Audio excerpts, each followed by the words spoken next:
Hi guys, it's Ksenia. Welcome back to my channel.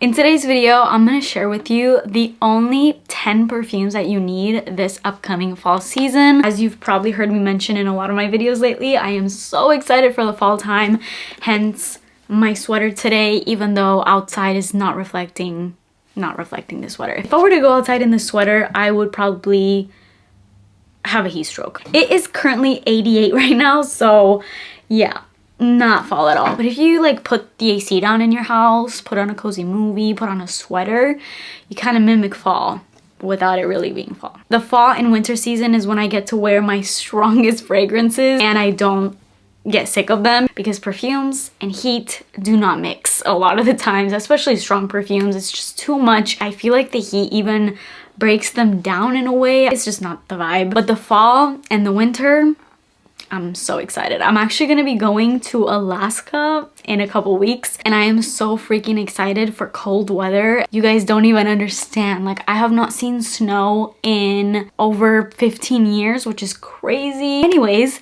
let's get into this video. Today I'm going to share with you the best fall perfumes and the only fall perfumes you need this upcoming season. So with all that said, let's get straight into it. Please make sure that you're subscribed to my channel and turn your post notifications on, and let's get started. As always, we have high and low in this video. So starting off, very affordable. This is actually a dupe. It's an Arab fragrance. Funnily enough, I actually don't like the perfume that this is a dupe of, but I love this. It's one of those cases where the dupe is better than the original. This is by Latafa, which is an Arab fragrance brand, and this is called Kamra. The fragrance bottle looks amazing, and I'm sure you can probably recognize which perfume this is a dupe of. It's supposed to be a dupe for Kilian's Angel Share, which is a pretty pricey perfume, and not only is it pricey, but I just don't love that scent. It's too much for me. I don't know, maybe something in the notes, ingredients just doesn't mix well with my personal skin chemistry. It's just too strong, and I'm somebody that even likes strong perfumes, but that perfume was too strong even for me. It was just a little bit all over the place, a lot of spice, a lot of cinnamon, and it just didn't mix with me personally. But this one, this is so smooth.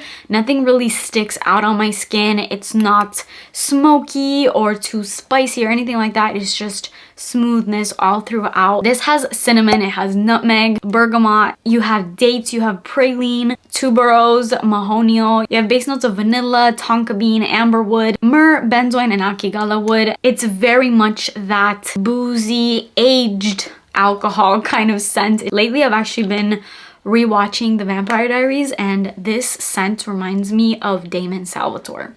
If you know, you know. It just has this mysterious bourbon vibe, but it's also very, very sweet, and that cinnamon is definitely what's giving me that cozy fall vibe. So I love this one. Very strong, so be aware of that if you're not into like super strong out there scents, but so high-end smelling, and it is, I think, under 50 bucks. Next up, I freaking love this perfume, and I'm so glad that I discovered it, because I for the longest time thought that this was just a fresh perfume, and that is far from what it is. This is by Zadig Voltaire, and this is called This Is Her.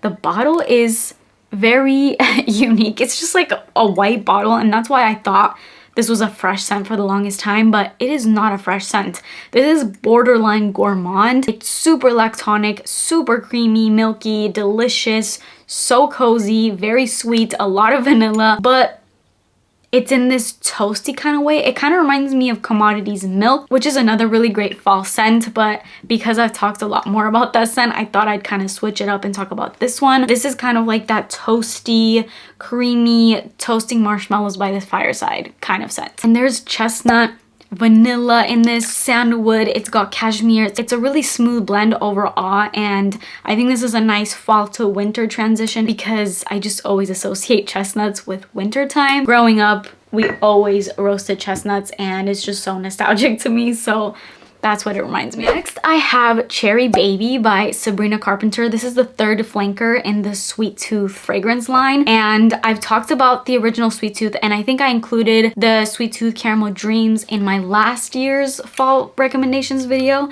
So we have now another really great fall fragrance, and obviously a cherry perfume. This is a really nice dupe for Tom Ford's Lost Cherry.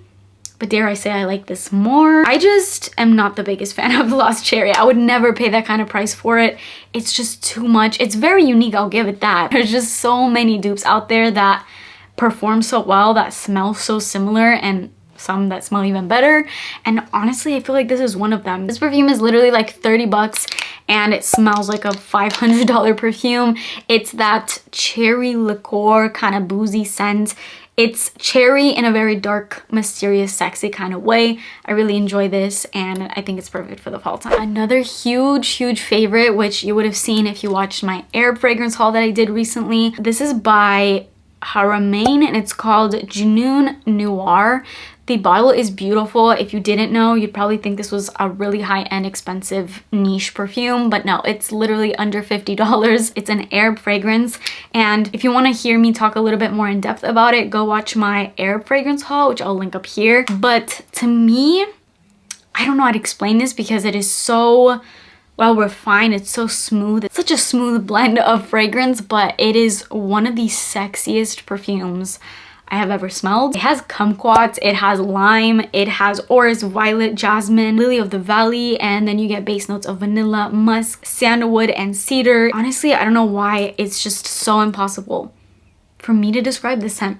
It opens up very fruity. I don't even know what kumquat smells like, but I feel like this scent, when it opens up, it's so fruity and bright and almost like sweet candy fruit kind of way that it kind of gives me an idea of what kumquat smells like. I don't really get lime in here at all. It's just this initial burst of sweet fruitiness, but as it dries down, it gets deeper. There's a lot of depth to this one. Obviously, we have those more woody notes in the base notes, as well as the vanilla, so they really give this a amazing level of richness. It's definitely got some florals in there, but they're not too much. They're not heady florals. The violet, I feel like I do smell a good amount, and I love violet because it's just a beautiful, powdery, warm floral. I highly recommend this one. For the price point, you cannot beat it. It still doesn't make sense to me how good this smells for the price point. This scent I have been wearing so much lately. I cannot get enough of this. This is by Replica and it's their new release, which is called Afternoon Delight. I did a whole dedicated review to this one, so I'm obviously not going to go as in depth in this video,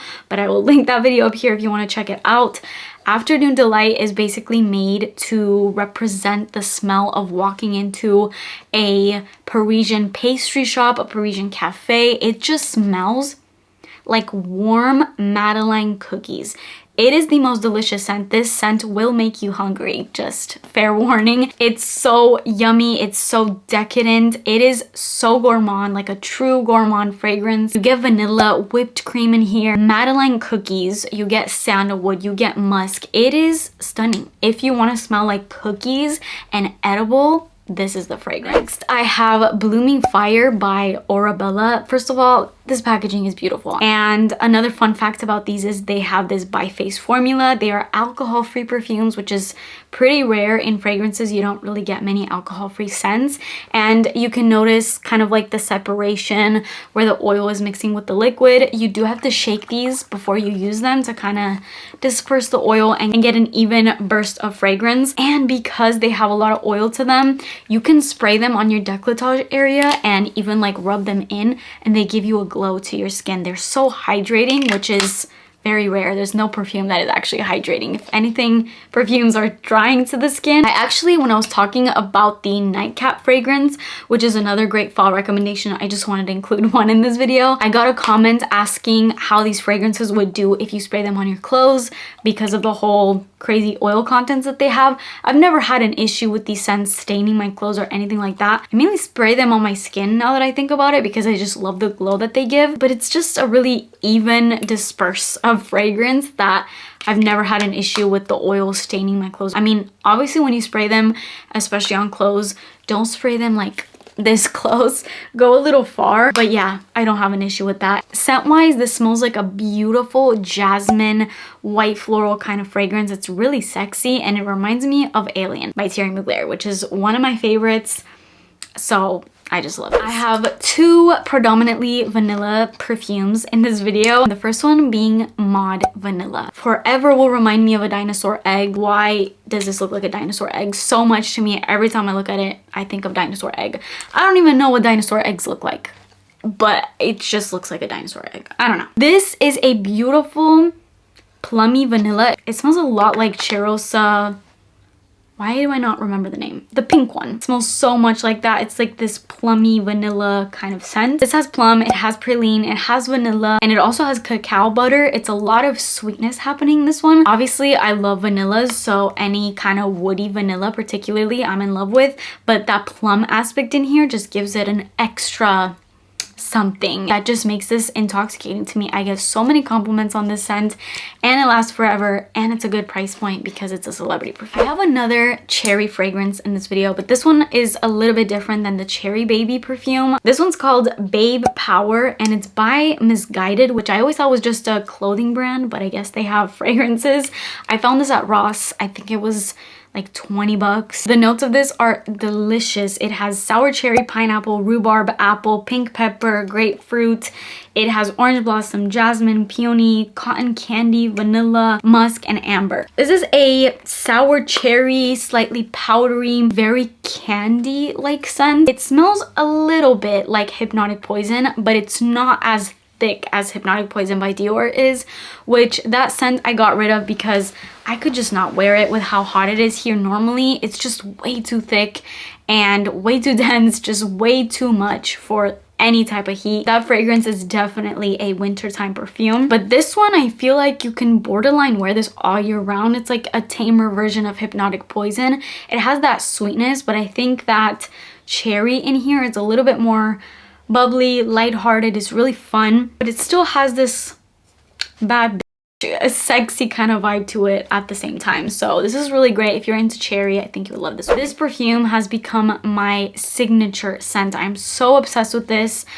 I can't even begin to tell you guys. This is one of the best smells that I've ever smelled, and I think I'm gonna have this perfume for life. I'm not even joking. I do not see myself ever getting tired of this scent. I feel like this is the perfume or the scent that I've always been searching for, and this for me is all year round because it's just a signature scent. I just want to smell like this at all times, but I think it's perfect for the fall time because it's a little bit stronger. This is Noxos by Xerjoff. I cannot begin to tell you how absolutely seductive, alluring, just everything that this perfume gives. It was love at first sniff. I actually discovered this scent through Scents Angel when I had worked with them in a video. They actually sent me a sample of it, and I loved it so much that I had to place an order for a big bottle myself. This one was not sent to me. I did get introduced to this scent by Scent Angels through working with them, but this perfume I actually bought with my own money because I had to have this. This one has lavender, bergamot, it has lemon, it has middle notes of honey, cinnamon, cashmere, and jasmine sambac, and base notes of tobacco leaf, vanilla, and tonka bean. This just smells so rich, so luxurious, and I mean, it is an expensive perfume, but this is an expensive perfume that is worth all the money that it costs. It is a unisex perfume, but it can lean slightly masculine. Like, it has this slight cologne vibe to it, which I've mentioned a lot on my channel. I love that scent. Like, I just love cologne leaning perfumes so much, but it's not like entirely cologne. I mean, it still has a feminine vibe to it. Kind of smells like, I don't know, like root beer. Kind of smells spicy. It's definitely woody, but it's just a very smooth blend, and I think that's what I love. I just don't like perfumes that are too much and they're kind of like a mess and the notes are strong and they just don't mix well with your skin chemistry. This is not that. This is a smooth blend of all the notes that it has, and particularly I was nervous of the tobacco leaf because usually that scent can come off pretty smoky on my skin, and like I said, this one is just so smooth that I don't even detect that on my skin. It's just so good. I cannot recommend this perfume enough. I don't think it's the most blind buy safe fragrance ever. I think definitely order a sample or smell it in store somewhere. It's such a compliment getter, and it's just an unforgettable fragrance in my opinion. And then the last perfume that I have in this video is another vanilla. The fall time just calls for vanilla, and there's so many more vanilla perfumes that I'm going to be wearing this fall, but my last one that I'm including in this video is Orchidee Vanille by Van Cleef and Arpels. This one is a floral, woody, slightly powdery kind of vanilla. This has vanilla, it has dark chocolate, vanilla orchid, tonka bean, bitter almond, mandarin orange, violet, white musk, cedar, lychee, and Bulgarian rose. As far as like keynotes I can smell in this one, it will definitely be the vanilla. Obviously, that's a huge part of this perfume. Then a lot of chocolate. It's very sweet. The tonka gives it a little bit of like a smooth creaminess. It does have a bit of an almond scent. It's slightly powdery, I'm guessing because of the vanilla orchid, the violet. And honestly, those are the main notes that I take out of this perfume. Kind of smells like cocoa powder to me. If you're into vanillas, I think you would love this. And that concludes this video. These are all the perfumes that I'm going to be wearing the most out of my collection this fall season. There's so many more that I'm going to be wearing, but I think I'm definitely gonna shift my focus to these ones, and they just give me all the fall vibes. So that is it for this video. Please subscribe to my channel if you haven't already, and turn your post notifications on, and I will see you in my next video. Bye.